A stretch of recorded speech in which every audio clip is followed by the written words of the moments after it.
سیدہ کو حاصل ہے، وہ کسی اور کو حاصل نہیں۔ کیا کہنے، حجاب اللہ۔ اور قرآن جس کی طہارت کی قسم اٹھائے، بے شک رچ جس کے قریب نہ سکے اسے سیدہ کہتے ہیں۔ اور تاریخ کہتی ہے کہ سیدہ ایک دربار سے خالی لوٹی۔ اب صاحب پہلے تھوڑا سا اپنے آپ کو سنبھالیے گا۔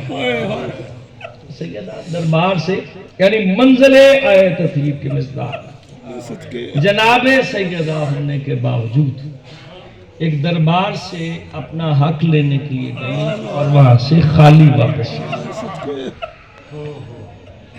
اسے کس چیز کا حق لینے گئی تھی جناب سیدہ؟ فدق یا فدق، دونوں لفظ کتابوں میں موجود ہیں۔ ایک لفظ ہے فدق یا فدق، دونوں لفظ۔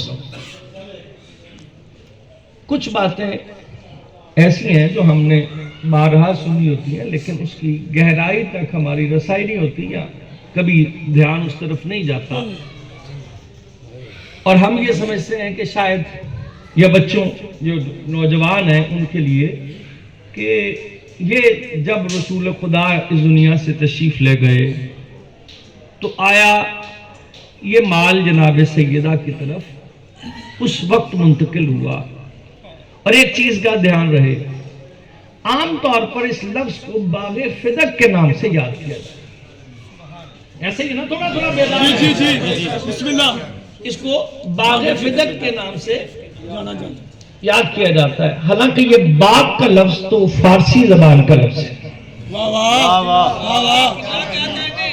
اور جیسے ہی باغ میں کہوں گا باغ فدق تو آپ کے نگاہ میں ایک باغیچہ، ایک باغ، ایک وہی نا درختوں سے بنا ہوا کھجوروں کے درخت ہی صحیح، وہ ایک محدود سا علاقہ آپ کے ذہن میں آئے گا۔ لاہور میں کتنے باغ ہیں آپ تصور کر لیں، ریس کورس ہے، باغ زنا ہے، فلانا ہے فلانا ہے، تو آپ ایک ذہن میں آ جائے گا کہ اتنا سا حصہ، اس حصے کو لینے کے لیے جناب سیدہ گئی۔ نہیں، یہ صرف باغ نہیں ہے بلکہ فدق کا پورا علاقہ ہے۔ اور اگر بے سماعتیں بیدار ہیں تو یقیناً یہ کسی باغی کا پھیلایا ہوا جملہ ہوگا۔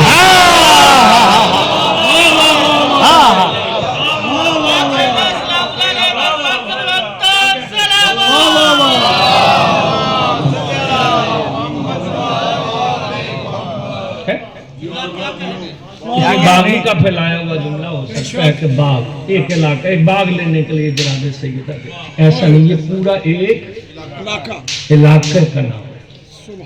اچھا سوال یہ ہے نا کہ یہ علاقہ کہاں سے آیا تھا،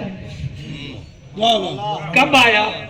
یہ سوال تو ہے نا، ہمارے ذہن میں ہونا بھی چاہیے، بچوں کو پتہ ہونا چاہیے۔ اور یہ ہماری مجالس، اس میں تو 90 برس 95 برس کا بوڑھا بھی بیٹھا ہوتا ہے، گود کا بچہ بھی بیٹھا ہوتا ہے، چھوٹے بچے بھی بیٹھے ہوئے ہیں، اور مجھے پھر 4 مصرے اپنی بات کو ثابت کرنے کے لیے آپ کے گوش گزار کرنے پڑ رہے ہیں کہ جتنے ڈالر پہ بکا کرتے ہیں یہ فتویٰ فروش،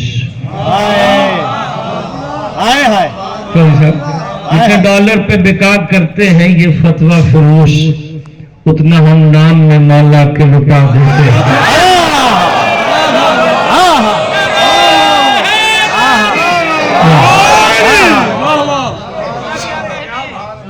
جتنے ڈالر پہ بکا کرتے ہیں یہ فتویٰ فروش، اتنا ہم نام میں مولا کے لٹا دیتے ہیں۔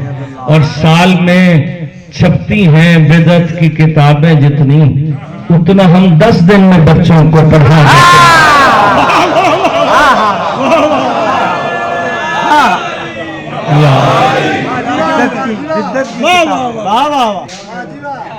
اب یہ فدق کا علاقہ کب جناب سیدہ کی ملکیت میں آیا، کیسے رسول اللہ کی خدمت میں پہنچا؟ سماعتیں بیدار ہیں۔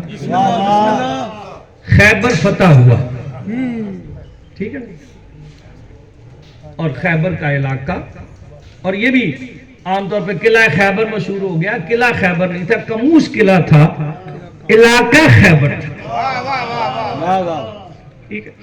اب خیبر کا علاقہ مسلمانوں کے قبضے میں آیا اور جتنے یہودی باقی ماندہ باقی بچے تھے وہ خیبر کے علاقے کو چھوڑ کر فدق کے علاقے میں آ گئے.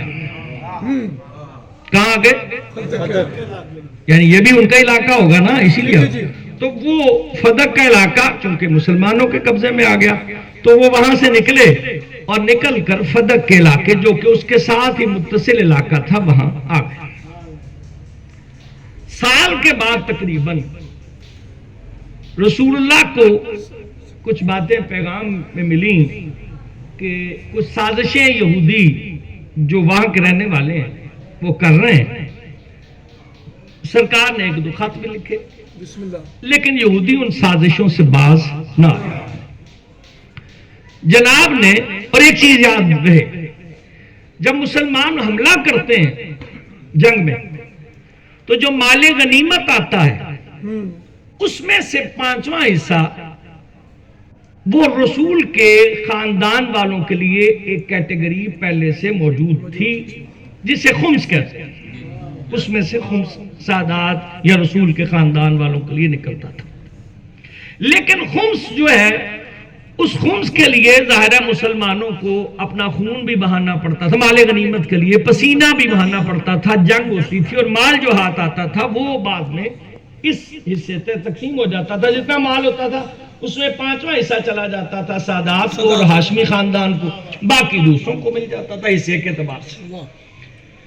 اب یہ جو ایک مال ایسا ہوتا ہے جو صرف روب اسلام سے مسلمانوں کے ہاتھ آئے، دبدبے سے روب سے مسلمانوں کے ہاتھ آئے، اس مال کو اور اس مال کے لیے کسی مسلمان کو نہ اپنا خون بہانا پڑے نہ اپنا پسینہ بہانا پڑے، واہ واہ. اس مال کو مال فے کہتے ہیں. کیا کہتے ہیں؟ مال فے. واہ واہ. فے بڑی یہ یا حمزہ اوپر فے، مال فے. مال فے کے بارے میں یہ ہے کہ یہ صرف رسول اللہ کا حق ہے.